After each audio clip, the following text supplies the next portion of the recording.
ரமதானில் அள்ளி கொடுங்க. ரமதான் ஜக்காத்துக்குரிய மாதம் அல்ல. ஜக்காத்துக்குரிய மாதம் ரமதான் கிடையாது. ஜக்காத்துங்கிறது நான் சொல்கிறேன் வாலிபர்களுக்கெல்லாம், நீங்கள் வாழ்க்கையில் முதல்ல சம்பளத்தை வாங்க ஆரம்பிக்க போகிறீங்க. இப்போ தான் ஒரு ஜாபுக்கு போகிறீங்க, சம்பளம் வாங்க போகிறீங்க. சம்பளம் 1 லட்ச ரூபா வாங்குறீங்களா? இப்போ அந்த 1 லட்ச ரூபா உங்களுக்குரியது.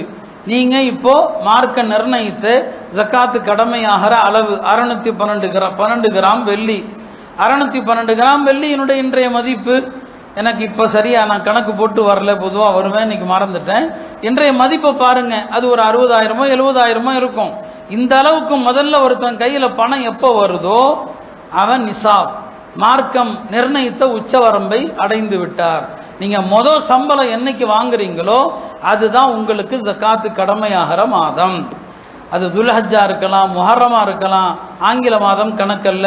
நீங்க வேலைக்கு போற மாசம் அரபி மாதம் எந்த மாசம்? முஹர்ரம் மாசம் வேலைக்கு போனீங்களா?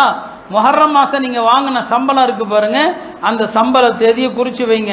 எனக்கு முதலா ஜக்காத்து கடமையாகிற அளவு இன்னைக்கு தான் வந்துச்சு, அதுதான் உங்களுடைய ஜக்காத்து கடமையாகிற வருஷம். ஒரு வருஷம் ஆகும்போது அடுத்த வருஷம் முஹர்ரம் வந்தா நீங்க ஜக்காத்து கொடுக்கணும். ஜக்காத்துக்கும் ரமதானுக்கும் சம்பந்தம் இல்லை. நீங்க பிறந்த தேதி எழுதி வைக்கிறீங்க இல்லையா? பிறந்த தேதி எழுதி வச்சு பர்த்டே கொண்டாடுறீங்க, கல்யாண தேதி எழுதி வச்சு வெட்டிங் டே கொண்டாடுறீங்க. அதுக்கு தனியாக ட்ரெஸ்ஸு, அதுக்கு தனியாக சாப்பாடு, அல்லது 4 பேருக்கு ட்ரீட் கொடுக்கறது, ஹோட்டலில் கூட்டு போய் தேநீர் விருந்து, இதெல்லாம் நடக்குது. கூடும் கூடாதுங்கிறத ஒதுக்கி வைங்க. இது எல்லாமே எழுதி வைக்கிறோம். ஆனால் எப்போ நான் சம்பாதித்து முதல் பணக்காரன் ஆனேன் அதை எழுதுறதில்லை.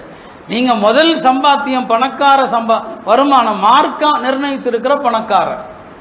நம்ம பார்வையில் பணக்காரர்னா கோடீஸ்வரருக்கு பணக்காரருமோ, மார்க்கத்தில் பணக்காரர் 612 கிராம் வெள்ளி அளவுக்குள்ள தொகையை வச்சிருக்கிறவன் பணக்காரன்.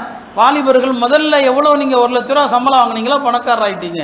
அந்த தேதியை குறிச்சிருங்க. என்னுடைய ஜக்காத்துடைய மாதம், அடுத்த வருஷம் ஜக்காத்து கொடுங்க. இதுதான் சட்டம். வருஷந்தோறும் சொல்லவும் செய்கிறோம்.